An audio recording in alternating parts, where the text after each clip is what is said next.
Students, कैसे हैं आप सब। आज हम करेंगे व्याकरण का अगला चैप्टर कारक, जिसकी परिभाषा इस प्रकार है। कारक क्या होते हैं? वाक्य में जिस शब्द कौन से शब्द, संज्ञा या स्वरनाम का संबंध क्रिया से होता है वो क्या कहलाते हैं? कारक कहलाते हैं। यानी कि जो शब्द होते हैं वाक्य के अंदर, संज्ञा या स्वरनाम शब्द होते हैं, उनका संबंध क्रिया से होता है वो कारक कहलाते हैं। अर्थ क्या होता है? क्रिया को करने वाला। ये कैसे शब्द होते हैं? ये स्वतंत्र होते हैं। इनका प्रयोग संज्ञा स्वरनाम के साथ होता है। हिंदी में प्रसर्ग प्रत्ययों का क्या है? विकसित रूप है। हिंदी में जो प्रसर्ग हैं वो प्रत्ययों का विकसित रूप है, अतः इन्हें परम प्रत्यय भी कहते हैं। क्या कहते हैं? परम प्रत्यय भी इनको कहा जाता है। आगे विभक्ति क्या होती? कारक की जो हम विभक्ति लगाते हैं वो विभक्ति क्या परिभाषा है उसकी? कारक के बोध के लिए यानी कि जानने के लिए संज्ञा या स्वरनाम के आगे यानी उनके साथ जो प्रत्यय चिन्ह लगाए जाते हैं वो क्या कहलाती है? विभक्ति कहलाती है। विभक्ति के प्रकार कितने होते हैं? 2 होते हैं। नंबर 1 विश्लिष्ट। विश्लिष्ट क्या होता है? जब विभक्ति संज्ञा के साथ आती है तब उससे हटाकर लिखी जाती है। किससे?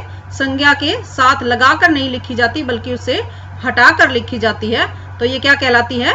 विश्लिष्ट कहलाती है। जैसे राम ने रावण को मारा। राम के साथ में विभक्ति है और रावण के साथ में विभक्ति है, लेकिन दोनों को हमने इकट्ठा नहीं किया है, अलग अलग कर दिया है संज्ञा से। संज्ञा क्या है? राम। ठीक है, यहाँ क्या है? रावण संज्ञा है, लेकिन ने और क्या को जो है वो क्या है? विभक्तियां हैं। इन दोनों को राम और रावण से हटाकर लिखा गया है, इनके साथ जोड़कर नहीं लिखा गया है। ये क्या कहलाते हैं? विश्लिष्ट कहलाते हैं। इसी प्रकार दूसरा क्या है? संश्लिष्ट। वो इसका उल्टा होगा।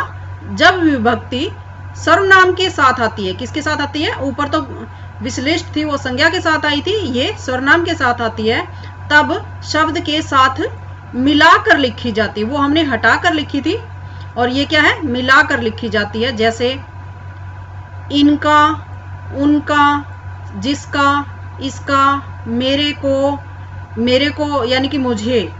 मेरे को नहीं होता शब्द, शुद्ध शब्द क्या होता है? मुझे।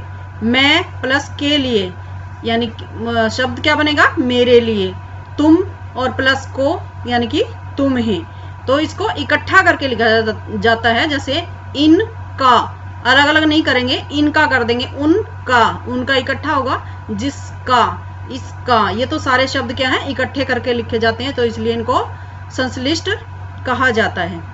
आगे है कारक के भेद। कितने होते हैं कारक के भेद? आपने पिछली क्लासेस में पढ़े ही होंगे। 8 भेद होते हैं कारक के। और विभक्ति कितनी होती है? जब कारक 8 है तो विभक्ति भी 8 ही होंगी। तो पहला जो है प्रथम कारक कौन सा होता है? कर्ता कारक होता है। और विभक्ति क्या होती है इसकी? ने होती है। जो किसी वाक्य में ने के साथ संज्ञा शब्द आता है तो वो क्या होता है? कर्ता होता है। द्वितीय क्या है? कर्म। कर्म की विभक्ति क्या है? को। तीसरा है करण। करण में क्या होती है विभक्ति? से या द्वारा या के कारण। तीनों में से कोई भी शब्द आपको मिल सकते हैं। चौथी है आपकी संप्रदान। संप्रदान कारक की विभक्ति होती है को, देने या लेने का भाव, के लिए, के वास्ते या वास्ते भी हो सकता है सिर्फ। पांचवा कारक है आपका अपादान और इसकी विभक्ति है से, लेकिन से ऊपर भी आया था आपका करण में, वो था से द्वारा या के द्वारा, के कारण। और ये से है अलग होना, किसी चीज से अलग हो जाना वाले में से आता है, तो वो अपादान कारक होगा। नेक्स्ट है संबंध। संबंध में क्या होता है? किसी का भी संबंध जो किसी से हम बताते हैं, इसका, उसका, का, के, की, रा, रे, री, तो ये सारे क्या होते हैं? संबंध कारक की पहचान होती हैं। और अपना के लिए क्या होता है? ना, ने, नी। जैसे उसका भाई, उसकी बहन, तो क्या होगा? का, के, की। तेरा से यानी कि तेरे से कोई संबंध होता है तो क्या होता है? रा, रे, री। और अपना से होगा तो ना, ने, नी, यानी कि ये सारे शब्द मिलेंगे आपको तो संबंध कारक होगा। अधिकरण में क्या होता है? में और पर होता है। संबोधन में, संबोधन यानी कि किसी को बुलाना, पुकारना, तो उसमें कौन से शब्दों का प्रयोग होता है? विभक्ति क्या होती है? हे, अरे, ओ, अहो, अजी, ये सारी विभक्ति होती हैं। आगे है आपकी कारक का परिचय। परिचय यानी कि एक एक कारक को उठाएंगे हम। पहला है कर्ता कारक। क्रिया को करने वाले का बोध जिससे होता है वो क्या कहलाता है? कर्ता कारक। क्रिया क्या होती है? क्रिया होती है कोई भी काम। जब कोई भी काम जो किया जा रहा है वो कौन कर रहा है, जब इस चीज का पता चलता है तो वो कौन होता है? कर्ता होता है। यहाँ रमेश ने खाना खाया, खाना क्या है? क्रिया है। ने क्या है इसमें? रमेश ने खाना खाया। ने क्या है? विभक्ति है। तो ने विभक्ति किस में लगती है? कर्ता कारक में। तो यहाँ विभक्ति है ने और रमेश क्या है? कर्ता। दूसरा है आपका कर्म कारक। कर्म कारक में क्रिया का फल या प्रभाव जिस शब्द पर पड़े, क्रिया का फल या प्रभाव जिस शब्द पर पड़े वो क्या होता है? कर्म कारक होता है। और इसका विभक्ति चिन्ह क्या होता है? को। तो इसकी पहचान के लिए कौन सा शब्द होना चाहिए? को शब्द जिसके साथ लगा है वो क्या होता है? कर्म होता है। जैसे रविवार को छुट्टी है। एक चीज का ध्यान रखोगे आप, ने, को से यानी कि जो भी विभक्ति है जिस शब्द के साथ लगती है वो शब्द जो है वही कारक होता है। दूसरा है भूखों को भोजन कराओ। क्या, किसको कराओ? भूखों को। तो भूखा शब्द क्या है? यहाँ पर कर्म कारक है। सीता ने गीता को तोहफा दिया। तो हम कर्म कारक कर रहे हैं। अगर यहाँ पर सिर्फ कारक पूछा जाता है तो आप सीता ने करोगे तो यहाँ पर कर्ता हो जाता है, और गीता को ले रहे हो तो को के साथ में क्या होता है? कर्म कारक होता है। आगे है कर्ण कारक। कर्ण कारक का अर्थ क्या होता है? साधन, यानी जिस चीज के द्वारा कोई भी काम किया जाता है। जिस शब्द से क्रिया के साधन को बताने वाले शब्द का बोध हो। किसका? क्रिया के साधन को बताने वाले शब्द का बोध हो। चिन्ह है से, के द्वारा, द्वारा, के कारण, के साथ, के बिना। ये सारे शब्द आपको इसके अंदर मिलेंगे। इनसे आप पहचान सकते हैं कि कर्ण कारक है। जैसे बहुत से एग्जाम्पल हैं इसके। साधन के अर्थ में प्रयोग, किसी भी साधन के अर्थ में इसको प्रयोग किया जाता है। जैसे माँ ने बच्चे से पूछा। किससे पूछा? बच्चे से। तो ये क्या है? बच्चा क्या है? यहाँ पर कौन सा कारक कर रहे हैं? कर्ण कारक। तो बच्चा क्या है? कर्ण कारक। साधन। जैसे दूसरा एग्जाम्पल है राम ने बाण से रावण को मारा। किस चीज से मारा? बाण से, बाण के द्वारा। तो बाण क्या है? यहाँ पर बाण क्या है? कर्ण कारक है। साधक के रूप में उससे कोई पाप नहीं हुआ। तो हमने जैसे ऊपर किया था स्वरनाम के साथ लगाकर किया जाता है। यहाँ पर उस क्या है? स्वरनाम है। और से क्या है? विभक्ति है। तो क्या बन गया? उससे कोई पाप नहीं हुआ। तो ये क्या है? उससे यानी कि उसके द्वारा। उसके द्वारा है तो क्या है? कर्ण कारक है।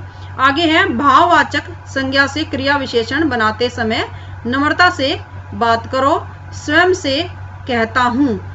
नम्रता से यानी कि नम्रता के साथ या के द्वारा या से। स्वयं से, ये सब के सब क्या है? कर्ण कारक के उदाहरण है। आगे है मूल्य या भाव बताने के लिए। आम किस भाव से दिए?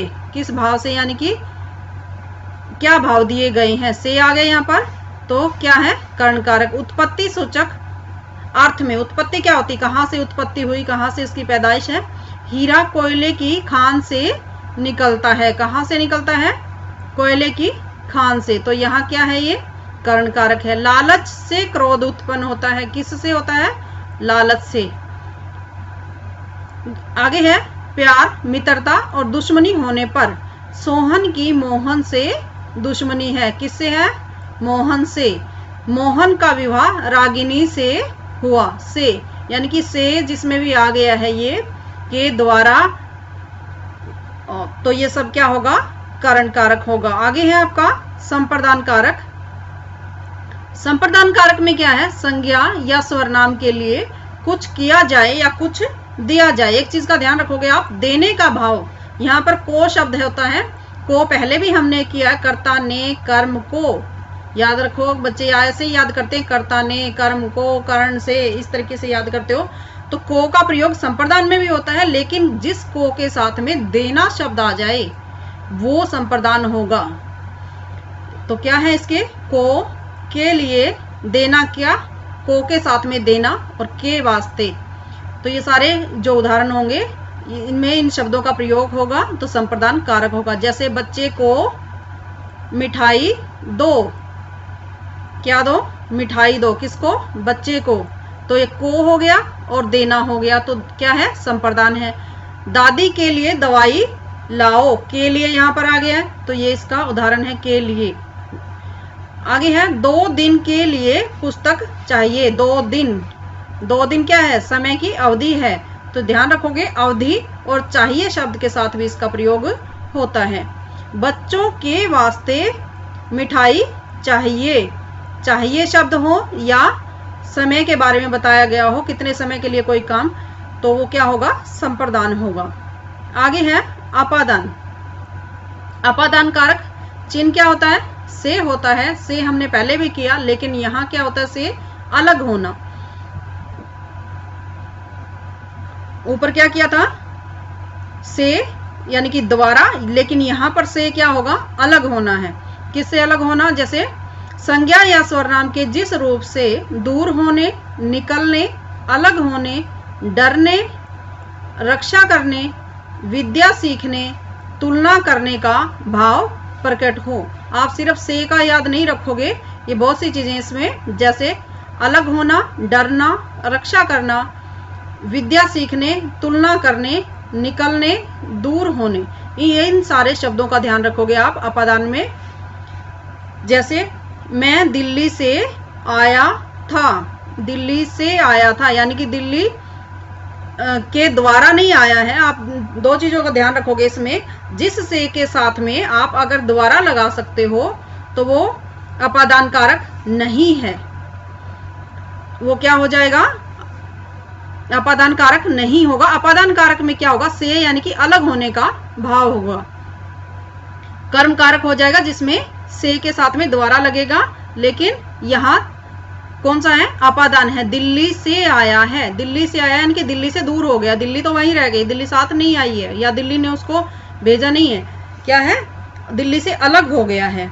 तो अलग होने का भाव क्या कहलाता है यहाँ पर, अपादान कारक। दूसरा है मैं अध्यापक से चित्र कला सीखता हूँ, हमने ऊपर किया था सीखने का भाव, विद्या सीखना।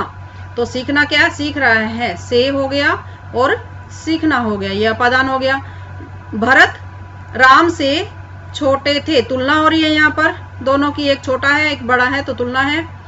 अंग्रेज लक्ष्मीबाई से डरते थे, डरने का भाव होता है यहाँ पर, इसमें ऊपर हमने परिभाषा में किया डरना।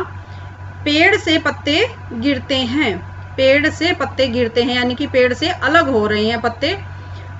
गंगा हिमालय से निकलती है, हिमालय तो वही है लेकिन गंगा आगे बह जाती है, निकल जाती है, उससे अलग हो जाती है, तो क्या कहलाते हैं ये, इसके सारे उदाहरण हैं किसके, अपादान कारक के। नेक्स्ट है आपका संबंध कारक। संज्ञा या स्वरनाम के जिस रूप से किसी अन्य शब्द के साथ संबंध या लगाव प्रतीत होता है, संबंध बताया जाए या फिर लगाव बताया जाए तो वो क्या है, संबंध कारक होता है। चिन्ह क्या होते हैं इसके, काके की क्या मतलब होता है, यानी उसका, उसके, उसकी, इसकी, तो क्या होता है, का, के, की, इसके पीछे वाले वर्ड ले लेंगे हम, तो ये इसकी पहचान है। रा, रे, री, इसका मतलब क्या होता है, मेरा, मेरे से जो संबंध होता है, यानी कि मेरा भाई, मेरे दोस्त, तेरी बहन, तुम्हारा भाई, तो ये पीछे क्या है इसमें, रा, रे, री, और इसमें का, के, की, ना, ने भी होता है इसमें। तो ये सारे संबंध कारक के पहचान है।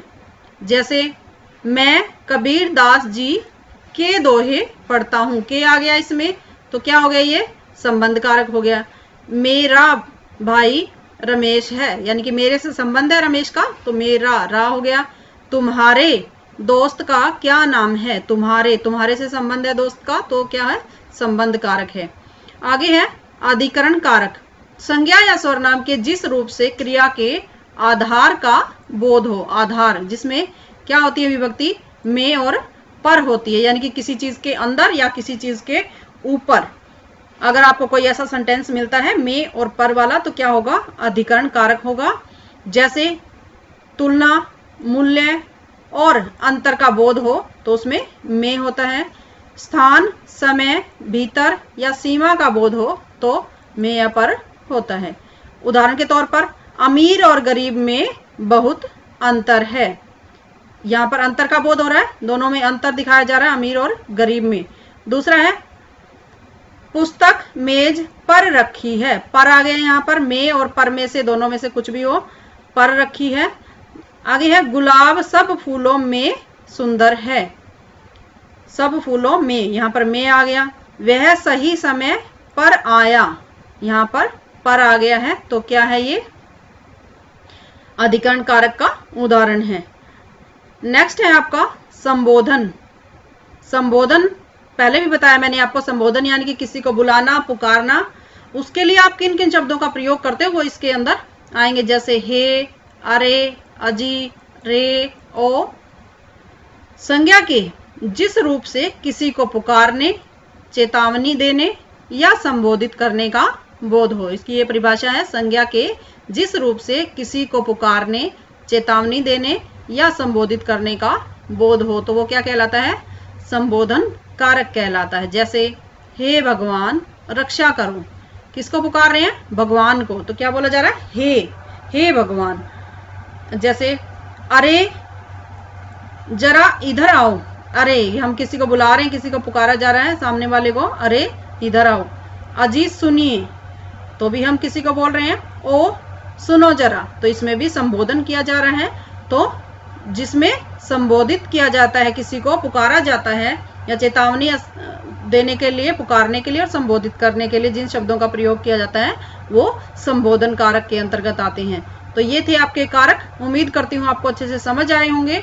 अगली वीडियो के लिए हमारे साथ बने रहें, लाइक करना, शेयर करना, और अगर आपने चैनल को सब्सक्राइब नहीं किया है अभी तक तो सब्सक्राइब करना। धन्यवाद।